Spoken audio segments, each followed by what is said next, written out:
Good morning friends. दोस्तों आज हम लोग ज्योमेट्री में सर्किल देख रहे हैं। चलिए इस टॉपिक को शुरू करते हैं। दोस्तों ये सर्किल हुआ, ठीक है। अब सर्किल में ये आउटर पार्ट जो होता है दोस्तों, इसको हम लोग परिधि बोलते हैं। ये आपका सेंटर हो गया सर्किल का। ये आउटर पार्ट को परिधि बोलता है, जिसको इंग्लिश में हम लोग सरकमफ्रेंस बोलते हैं, ठीक है। ये इसका रेडियस होता है, जिसको हिंदी में हम लोग त्रिज्या बोलते हैं। इसको क्या बोलते हैं? त्रिज्या। त्रिज्या, जिसको इंग्लिश में रेडियस बोलते हैं। ये सब जनरली बहुत छोटा पॉइंट है। ये पॉइंट है, आप लोग जानते ही होंगे। और ये इसका व्यास हो जाता है, क्या होता है, जिसको डायमीटर बोलते हैं, इसको व्यास, ठीक है। और सबसे बड़ी जीवा कौन होता है? तो व्यास होता है, ये ध्यान रखिएगा। सबसे बड़ी जीवा, सबसे बड़ी जीवा व्यास होता है, इसको हम लोग डायमीटर भी बोलते हैं, ठीक है। ये इसका पॉइंट था, और ज़्यादा कुछ है इसमें नहीं। अब हम लोग इसका कुछ थ्योरम है उसके बारे में जानते हैं। बहुत इंपॉर्टेंट थ्योरम है और यहीं से आपका क्वेश्चन सीटेड पूछता है दोस्तों। तो एक एक थ्योरम पे एकदम पैनी नज़र रखें और समझने की कोशिश करें। रटेंगे तो फिर ज्योमेट्री आपको अच्छा से नहीं आएगा। हाँ तो दोस्तों, ये पूरा थ्योरम है और यहीं से आपको सीटेड क्वेश्चन उठाता है। तो चलिए इसको हम लोग स्टार्ट करते हैं। देखिए पहला थ्योरम क्या है दोस्तों? तीन अंसरेख बिंदु क्या होता है, हम लोग आपको बिंदु में बता चुके हैं। फर्स्ट वीडियो में ही आपको बताया था संरेख क्या होता है, असंरेख क्या होता है। तो वहाँ से आप लोग इसके बारे में देखिएगा, ऐसे आपको समझ में आ जाएगा। तीन अनसंरेख बिंदु से होकर केवल एक वृत्त खींचा जाता है। अब देखिए, तीन अनसंरेख बिंदु से कैसे खींचा जाता है। अब एक पॉइंट यहाँ ले लिए, एक पॉइंट यहाँ ले लीजिए और एक पॉइंट यहाँ लिख लीजिए। अब इससे एक वृत्त बन सकता है कि नहीं? आराम से बन सकता है, देखिए। लेकिन आप अगला देखिए क्या है। यहाँ देखिए, पहले ये सेंटर हो गया, तो क्या कह रहा है? तीन अनसंरेख बिंदु से होकर केवल एक वृत्त खींचा जा सकता है, सिर्फ और सिर्फ एक वृत्त खींचा जा सकता है। अब इसमें आप कभी दे दे कि दो वृत्त खींचा जाता है, तो नहीं, ये गलत हो जाएगा। बोल देगा कि ट्रायंगल खींचा जाता है, तो ट्रायंगल बन सकता है, ठीक है। आगे देखिए, ये थ्योरम एक याद रखिएगा, बहुत छोटा छोटा है और क्वेश्चन यहीं से उठाता है। देखिए, तीन संरेख बिंदु से होकर एक भी वृत्त नहीं खींचा जाता। अगर तीन संरेख किसी एक पैरेलल लाइन, प्लेन लाइन पे हो, इससे आप वृत्त बना सकते हैं? नहीं बनेगा। आप इसको कैसे बनाइएगा वृत्त? ये तो सीधा मिलेगा, तब ऐसे स्ट्रेट लाइन बन जाएगा, तो नहीं होगा। इसमें आपको वृत्त नहीं बन पाएगा, ठीक है। आप संरेख बिंदु से ट्रायंगल बना सकते हैं, तीन बिंदु है, इसे ट्रायंगल आप बना सकते हैं, तो नहीं बन सकता है। चलिए आगे देखते हैं। अगला क्वेश्चन देखिए, बहुत इंपॉर्टेंट है। वृत्त के एक बिंदु से होकर, क्या है? वृत्त के एक बिंदु से होकर केवल एक स्पर्श रेखा खींची जाती है। अब देखिए, एक वृत्त है, इसमें कई वृत्त का निर्माण कई असंख्य बिंदुओं से मिलकर होता है, ठीक है। इसमें बहुत सारा बिंदु है, 1 2 3 4, इसमें असंख्य बिंदुओं से होकर एक वृत्त का निर्माण, सर्किल का निर्माण करता है, ठीक है। ये इसका सेंटर है। अब दोस्तों, इसमें कह रहा है कि किसी वृत्त के एक बिंदु से होकर केवल एक स्पर्श रेखा, मान लीजिए सपोज डेट यहाँ पे एक बिंदु है, ठीक है, यहाँ पे एक बिंदु है। अब इस बिंदु से होकर एक स्पर्श रेखा खींची जाती है, तो इस सिर्फ एक ही स्पर्श रेखा खींचा जाएगा, यहाँ की नहीं खींचा जाएगा। यहाँ ध्यान दीजिए, सिर्फ और सिर्फ एक बिंदु से होकर एक ही। अब एक बिंदु से कई स्पर्श रेखा, जब यहाँ बिंदु अगर ले रहे हैं तो फिर यहाँ एक स्पर्श रेखा खींचा जाएगा। इसलिए कोई भी सर्किल हो, एक बिंदु आप ले रहे हैं तो उससे होकर एक ही स्पर्श रेखा खींचा जाएगा, ठीक है, जिसको आप लोग टेंजेंट बोलते हैं, ठीक है। ये हो गया। आगे आगे देखिए, ये बहुत अच्छा टॉपिक है दोस्तों, बहुत इंटरेस्टिंग है, आपको क्वेश्चन बनाने में मज़ा आएगा। और जो दोस्त इस चैनल पे नए हैं, उनसे रिक्वेस्ट है कि प्लीज़ इस चैनल को सब्सक्राइब कर लें, ताकि आने वाला सारा वीडियो आपको नोटिफिकेशन उसका मिलता रहे। चलिए दोस्तों, इसको शुरू करते हैं। केंद्र से जीवा पर डाला गया लंब जीवा को समद्विभाग करता है। अब देखिए, एक वृत्त ले लिए, एक वृत्त है, केंद्र कह रहा है केंद्र से जीवा, जीवा एक किसको बोलते हैं? जीवा इसको बोलते हैं। सबसे बड़ी जीवा उसका व्यास होता है, ठीक है, हम आपको स्टार्टिंग में ही बताया। तो कह रहा है केंद्र से जीवा पर डाला गया लंब, इस पे लंब डाले, यानी ये लंब डालने परपेंडिकुलर, यानी ये 90 डिग्री हो जाएगा, ये भी 90 डिग्री हो जाएगा। ये ध्यान दीजिएगा, जब लंब डलता है ना तो जहाँ जहाँ लंब डलेगा वहाँ वहाँ, तो क्या कह रहा है, जीवा पर डाला गया लंब, जीवा, जीवा कौन है, तो ये इसको जीवा बोलते हैं, इसको जीवा बोलते हैं। जीवा पर डाला गया लंब, जीवा को दो, अगर ये जीवा यहाँ से यहाँ तक की जीवा की लंबाई 10 सेंटीमीटर है तो कह रहा है कि यहाँ से यहाँ तक 5 हो जाएगा। क्या हो जाएगा, ए 5 हो जाएगा और ए 5 हो जाएगा। क्या हो कह रहा, तो जीवा पर डाला गया लंब जीवा को समद्विभाग कर रहा है, मतलब 2 बराबर भागों में बांटता है। ठीक है, तो जीवा पर लंब डलेगा तो जीवा 2 भाग में बढ़ जाएगा, और दोनों अगर 10 सेंटीमीटर जीवा की लंबाई होगी तो एक का आधा का 5 सेंटीमीटर और 5 सेंटीमीटर 2 भाग में बढ़ जाएगा। ये थ्योरम है, इसको आप ध्यान दीजिएगा। अब आगे देखिए, वृत्त में समान जीवा केंद्र के समदूरस्थ होते हैं। अब देखिए बहुत अच्छा चीज है, अब इसको देखिए, वृत्त में समान जीवा केंद्र के समदूरस्थ होते हैं। अब एक वृत्त ले लेते हैं, ठीक है। अब हमको क्या करना है, एक इसमें केंद्र को डिनोट करते हैं। तो वृत्त में समान जीवा, अब एक जीवा इधर रख लीजिए और एक जीवा इधर रख लीजिए, कोई भी किसी तरह से एक वृत्त ले लीजिए, इधर भी जीवा रख सकते हैं, इधर भी रख सकते हैं, कोई दिक्कत नहीं है। वृत्त में समान जीवा केंद्र से समदूरस्थ होते हैं। अब ये जीवा की लंबाई कितना है, मान लीजिए इसका लंबाई कितना है 8 सेंटीमीटर और इसका लंबाई भी 8 सेंटीमीटर है, दोनों बराबर है। समान जीवा, जीवा की लंबाई समान होना चाहिए, यहाँ ध्यान दीजिएगा। तो 8 सेंटीमीटर 8 तो केंद्र से समदूरस्थ होंगे। अब केंद्र से इन दोनों के बीच की दूरी जो होगा वो इक्वल होगा। तो अगर एक का लंबाई यहाँ से 3 सेंटीमीटर है, इसका तो इसका भी लंबाई 3 सेंटीमीटर होगा। यही कहता है ये थ्योरम, यहाँ ध्यान दीजिएगा। ठीक है, अब समझ में वही चीज़, यहाँ इसका लंबाई भी 8 सेंटीमीटर है और इसका भी 8 है, तो इन दोनों के बीच की दूरी अगर 2 सेंटीमीटर ये है तो ये भी आपका 2 सेंटीमीटर। अब आगे देखिए, समान जीवा केंद्र पर समान कोण बनाती है। बहुत अच्छा चीज़ है और ये सीटेट में पूछा है, यहाँ ध्यान दीजिएगा, ये सीटेट का पूछा हुआ क्वेश्चन है। समान जीवा केंद्र पर समान कोण बनाता है। अब देखिए यहाँ पे एक वृत्त है, ले लीजिए, ठीक है। अब यहाँ पे एक सेंटर है इसका, इसको पॉइंट बोलते हैं। अब कह रहा है समान जीवा केंद्र पर समान कोण बनाता है। अब एक इधर जीवा है और एक इधर जीवा है, दोनों की लंबाई सेम है, मान लीजिए 8-8 सेंटीमीटर है। कितना है, दोनों का लंबाई 8 सेंटीमीटर है, कुछ भी ले सकते हैं, यहाँ मैं मान लिया हूँ 8 सेंटीमीटर है। तो क्या कह रहा है, समान जीवा केंद्र पर समान कोण बनाते हैं। अगर ये जीवा समान है तो इसके बीच में जो केंद्र पर कोण बनेगा, यानी ए एंगल और ए एंगल वो समान होगा। अगर एक 60 डिग्री बन रहा है, अगर एक का यहाँ 60 डिग्री है, क्या बोल रहे हैं, तो दूसरा भी यहाँ 60 डिग्री, कहने का यही तात्पर्य है। अब आगे देखिए,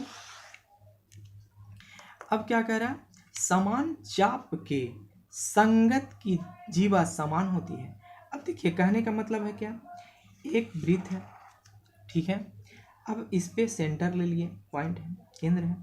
अब कह रहा है समान चाप, चाप किसको बोलते हैं, ये तो जीवा आपका हो गया, चाप इसको बोलते हैं, ये वाला आपका चाप, ये चाप, ठीक है, ये चाप।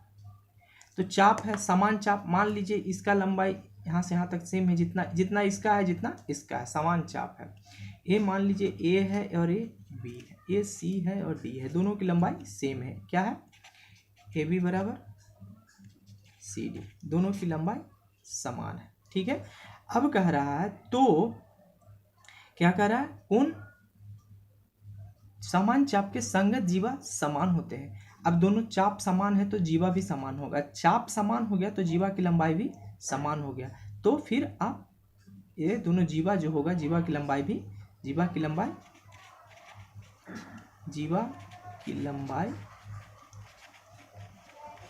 भी समान होगा।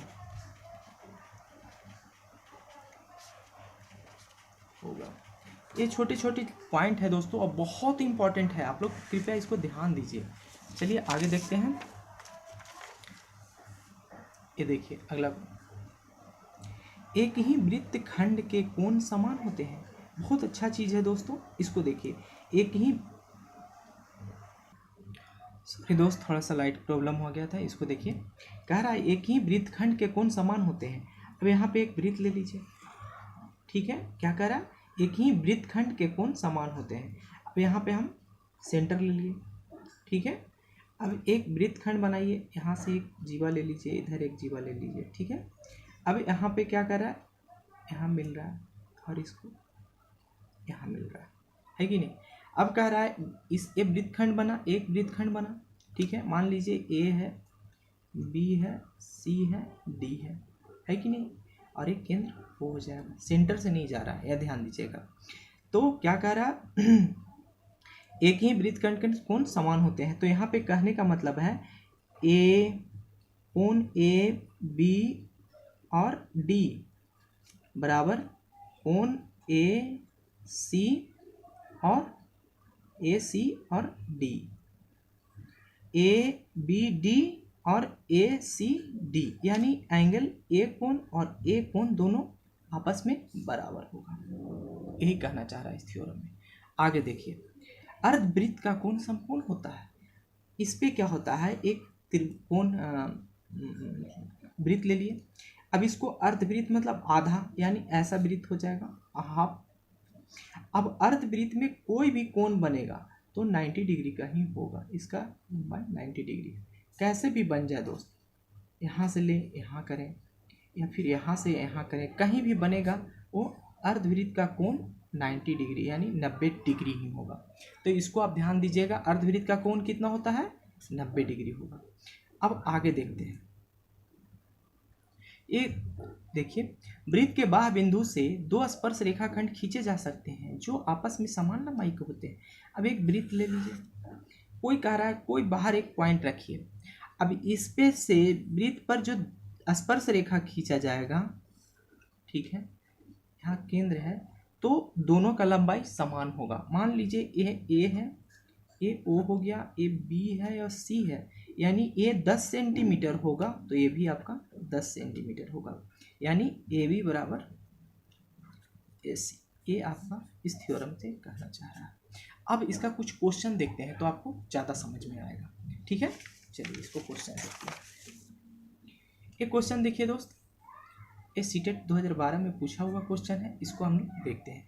किसी वृत्त की त्रिज्या 13 सेंटीमीटर है। एक वृत्त मान लीजिए, एक वृत्त ले लिए, इसका त्रिज्या बोल रहा है 13 सेंटीमीटर है, ठीक है। अभी आगे रहने देते हैं। जीवा की लंबाई 10 सेंटीमीटर है। यहाँ से जीवा ले लिए, इसका लंबाई बोल रहा है 10 सेंटीमीटर, इसको नोट डाउन कर दिए 10 सेंटीमीटर, ठीक है। 10 है, तो केंद्र से जीवा की दूरी क्या पूछा है। अब यहाँ पे केंद्र मान लीजिए, त्रिज्या कितना है 13, इसको मान लीजिए 13। तो केंद्र से जीवा की दूरी, यानी आपसे पूछा कौन है, देखिए कैसे क्वेश्चन बनाता है, ये दूरी पूछा, ये दूरी पूछा, मान लीजिए इस दूरी को x है, ठीक है। अब आपसे देखिए, यहाँ आपको एक थ्योरम बताया था इसी क्वेश्चन में, देखिए क्या था थ्योरम। तो इस थ्योरम को देखिए, क्या था, केंद्र से जीवा पर डाला गया लंब जीवा को समद्विभाज करता है। यानी ये वृत्त है तो केंद्र से जीवा पर जो लंब डालते हो जीवा, ये 10 सेंटीमीटर रहते 5 है 5 हो जाएगा, ऐसा बताए थे हम आपको। अब वही इसी बेस्ट पे इसको देखिए क्वेश्चन बनता है कैसे। केंद्र से जीवा पर डाला गया जीवा को 2 भागों में समद्विभाज करता है। अब ये 10 सेंटीमीटर है कि नहीं, तो क्या करेगा, अब यहाँ से जीवा पर लंब डाला तो ये 5 सेंटीमीटर हो गया, ये 5 सेंटीमीटर हो गया, ठीक है। यानी ये ऐसा हो गया, ये x है, ये 5 है और ये 13 है, यानी ये वाला 13 है और ये 5 हम लिए और ये x है। अब यहाँ पे 90 डिग्री है, तो आप इसको पाइथागोरस प्रमेय लगा सकते हैं। तो क्या हो जाएगा, तो लंब बराबर क्या होता है, रूट अंडर कर्ण के स्क्वायर माइनस आधार का स्क्वायर, यही होता है ना पाइथागोरस प्रमेय। अब यहाँ से आप क्या कर सकते हैं, कर्ण कितना दिया हुआ है, तो 13 के स्क्वायर यानी 169 माइनस आधार कितना है, तो 25, 5 के स्क्वायर करेंगे तो। अब इसको आप कर दीजिए, कितना हो जाएगा, 14 4 यानी आपको 12, यानी x का मान कितना आ गया, तो 12। तो ये आपका फाइनल x बराबर कितना आ गया, 12 आंसर आ गया। देखिए कितना आसान सा बन गया, तो ऑप्शन सी हो जाएगा। ठीक है, बहुत इजीली से बन गया। अब देखिए एक क्वेश्चन सीटेट 2017 में पूछा हुआ है, अभी हम आपको बताए हैं। देखिए इसको, अर्धवृत्त पर बनाया गया कोण की माप कितना होता है, कितना हम आपको बताएं। एक अर्धवृत्त है, ये अर्धवृत्त कैसा होता है, ऐसा, इसका सॉरी इसको ऐसे अर्धवृत्त, इसको हटा दीजिए। तो अर्धवृत्त पर कोण बना हुआ तो कितना होता है, 90 डिग्री का होता है। तो ऑप्शन बी। देखिए बहुत छोटा थ्योरम पर डायरेक्ट क्वेश्चन पूछा आपसे, आप बना सकते हैं। आगे देखिए, चित्र में दिया गया है x का मान पूछ दिया है आपसे।